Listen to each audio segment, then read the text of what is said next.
Hi kids! Welcome to Teacher Beth Class TV.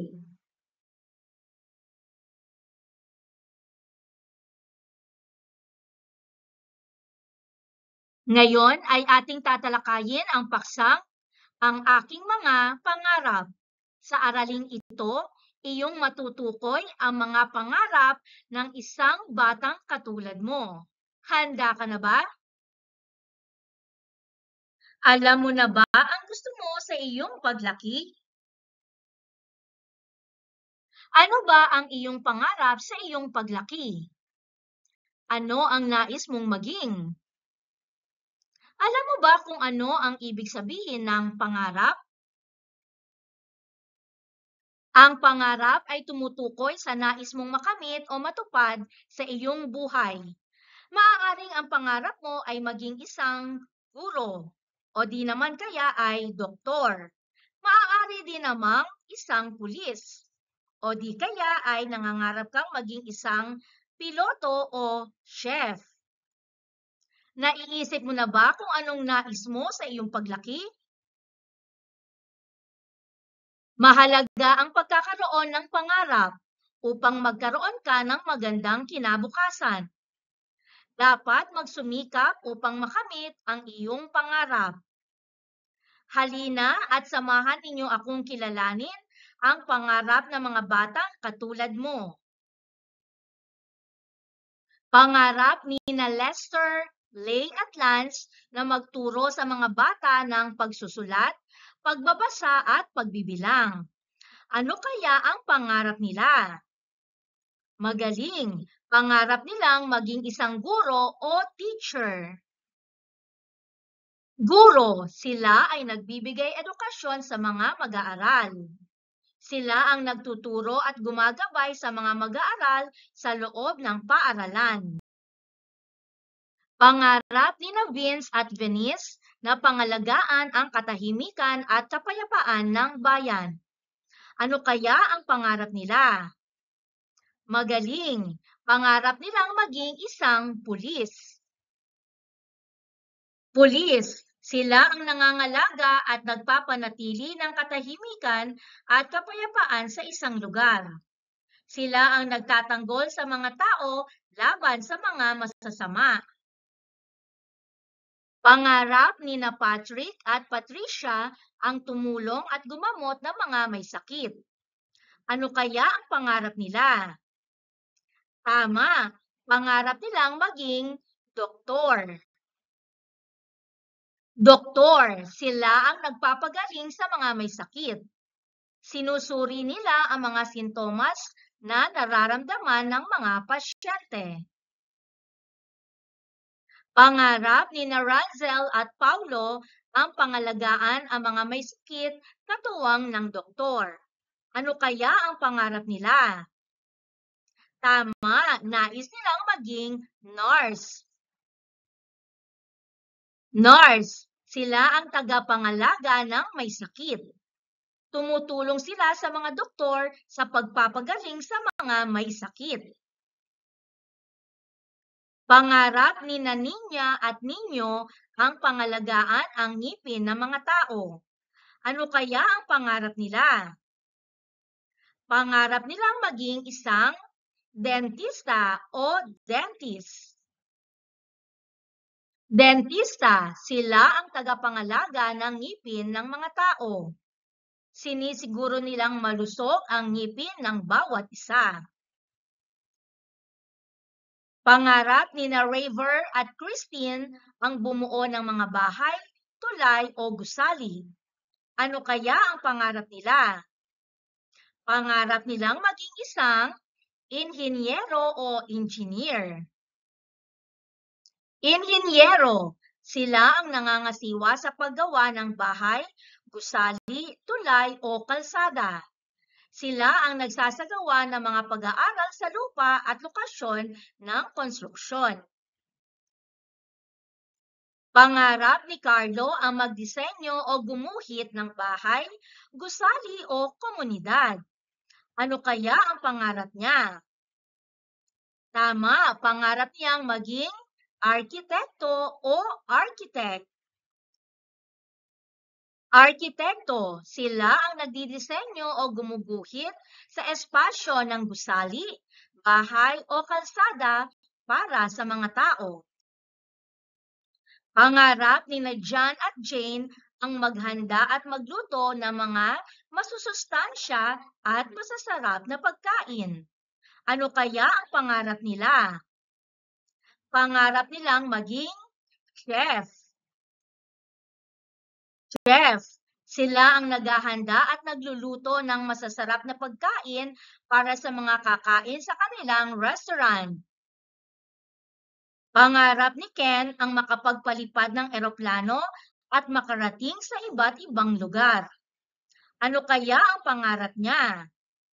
Pangarap niyang maging isang piloto o pilot. Piloto, sila ang nagpapalipad ng eroplano sa himpapawid upang makarating ang mga pasahero sa kanilang destinasyon. May mga bata ring gustong magnegosyo. Ang tawag sa kanila ay negosyante. May iba't ibang uri ng negosyo. Ang mga ito ay nakatutulong sa mga tao sa maraming paraan. May mga bata ring mahilig mag-bake o gumawa ng mga tinapay. Ang tawag sa kanila ay panadero o baker. May mga bata rin na tumulong sa pagpuksa ng sunog. Sila ang mga bumbero. Mahalaga rin na may mga batang gustong maging magsasaka. Napakalaki ng maitutulong nila sa mga tao. Karamihan sa ating mga kinakain ay mula sa ani o produkto ng mga magsasaka.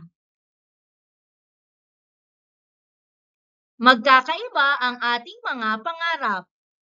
Pero iisa lang ang gusto natin, ang makatulong.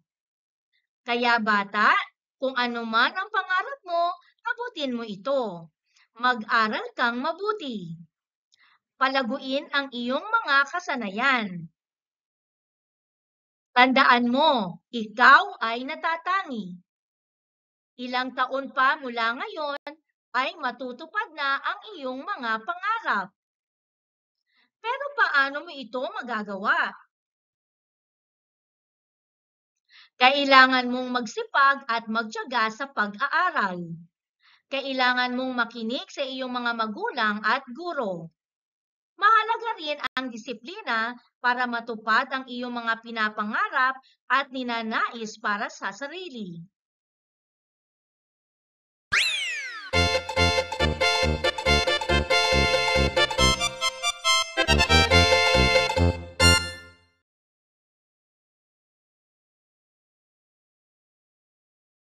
Piliin ang tamang sagot sa bawat tanong. Maaari mo ring isulat ang iyong sagot sa comment section. Ano ang tawag sa mga bagay na ninanais mong makamit o matupad sa iyong buhay? A. Interes. B. Kakayahan. C. Pangarap. Ang tamang sagot ay C. Pangarap.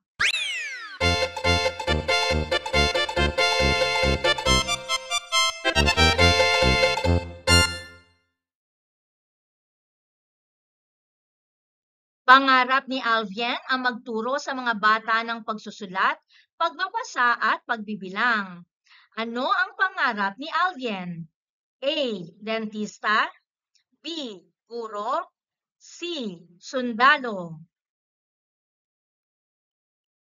Ang pangarap ni Alvien ay maging B. Guro.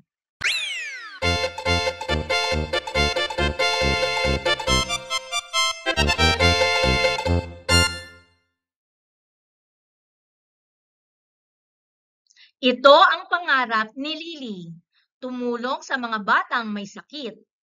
Ano ang pangarap ni Lily? A. Bumbero. B. Doktor. C. Piloto. Ang pangarap ni Lily ay B. Doktor.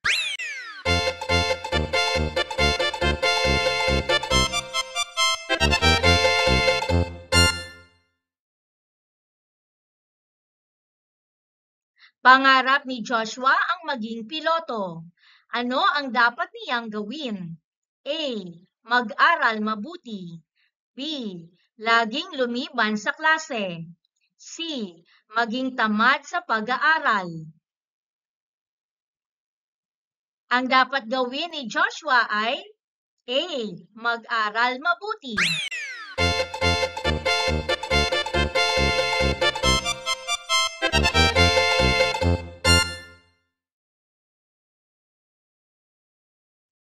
Alin sa mga sumusunod na larawan ang nagpapakita ng batang nais makamit ang pangarap? Ang tamang sagot ay letrang B, mga batang nag-aaral.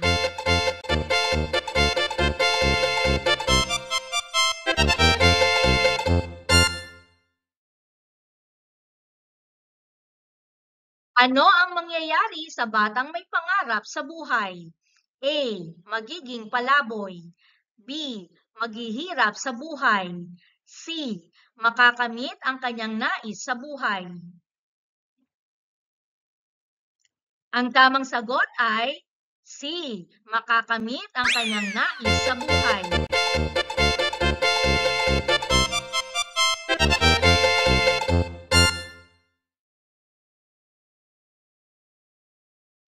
Si Ben ay 7 taong gulang. Hilig niya ang maglaro ng sasakyang pangsunog at ito ang kanyang nais sa paglaki. Ano ang maaaring pangarap ni Ben? A. Bumbero. B. Negosyante. C. Sundalo. Ang pangarap ni Ben ay maging A. Bumbero.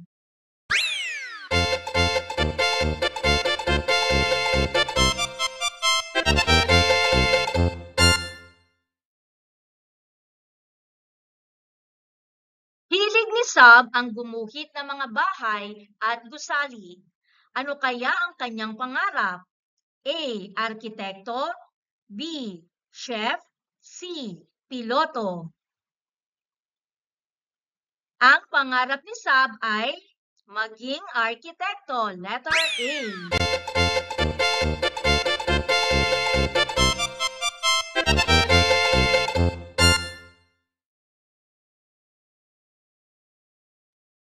Paano matutulungan ng magulang ang anak para matupad ang kanyang pinapangarap? A. Kailangan suportahan ang anak sa ninanais na pangarap. B. Pabayaan ang anak na makamit ng kusa ang pangarap. C. Huwag pansinin ang pangarap ng anak. Ang tamang sagot ay A.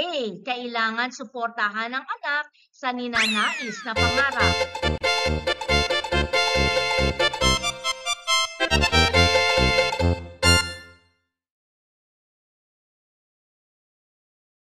Bakit mahalagang magkaroon ng pangarap ang isang batang tulad mo? A. Upang maging mayaman sa paglaki. B. Nakapagbibigay ng inspirasyon sa buhay. C. Dahil ito ang nais ng magulang. Ang tamang sagot ay B. Nakapagbibigay ng inspirasyon sa buhay.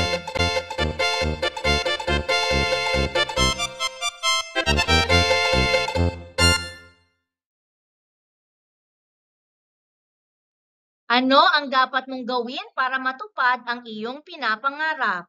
A. Maging tamad sa pag-aaral. B. Mag-aral paminsan-minsan. C. Maging masipag at matyaga sa pag-aaral. At ang tamang sagot ay C. Maging masipag at matyaga sa pag-aaral.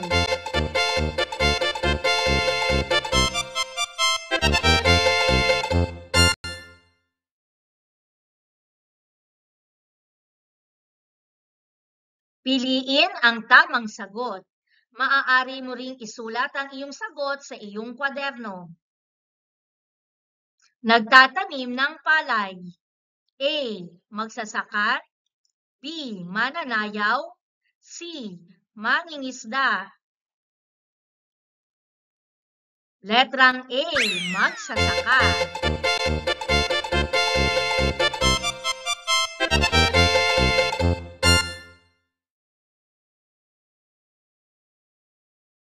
Nanguhuli ng isda. A, magsasaka. B, mananayaw. C, mangingisda. Letrang C, mangingisda.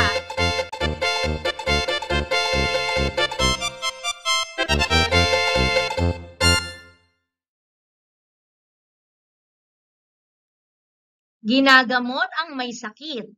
A, dentista. B, doktor. C, pulis. Letrang B, doktor.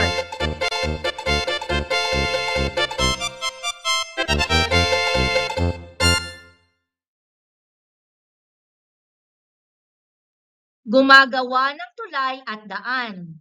A, bumbero. B, inhenyero. C, panadero. Letrang B, inhenyero.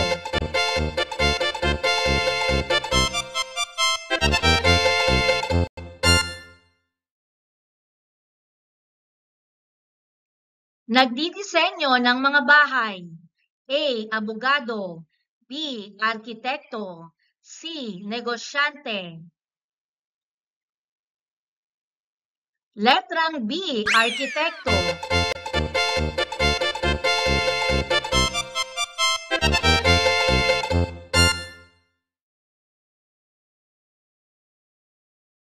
Nagtuturo sa paaralan. A, chef. B, dentista. C, guro. Letrang C, guro.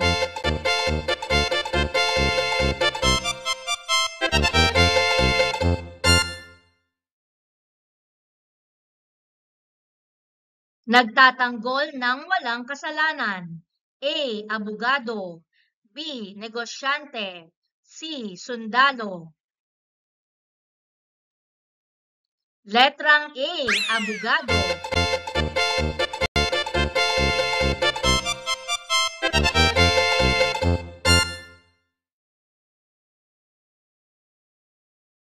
Nagpapalipad ng eroplano.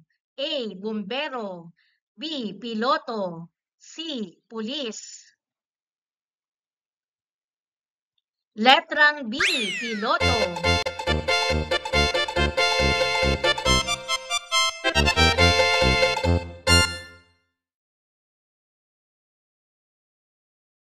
Nagluluto ng masarap na pagkain.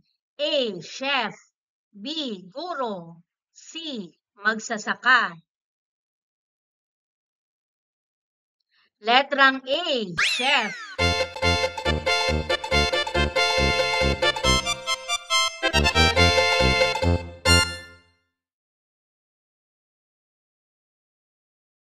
Nangangalaga sa katahimikan. A, bumbero. B, doktor. C, pulis. Letrang C, pulis.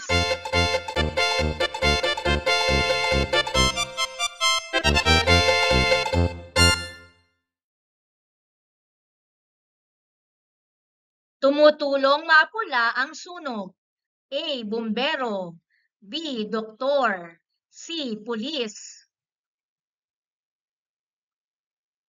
Letrang A, bumbero.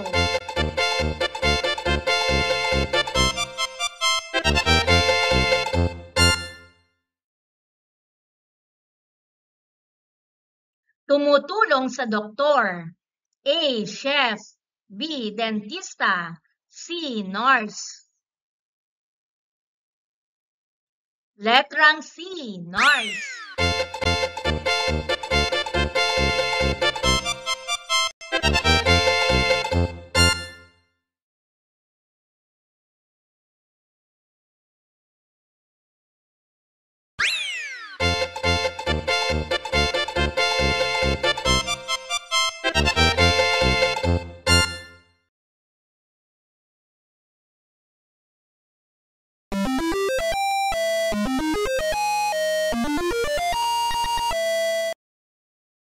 Thank you for joining me.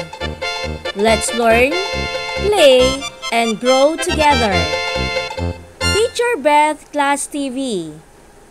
Subscribe, like, and share. Thank you.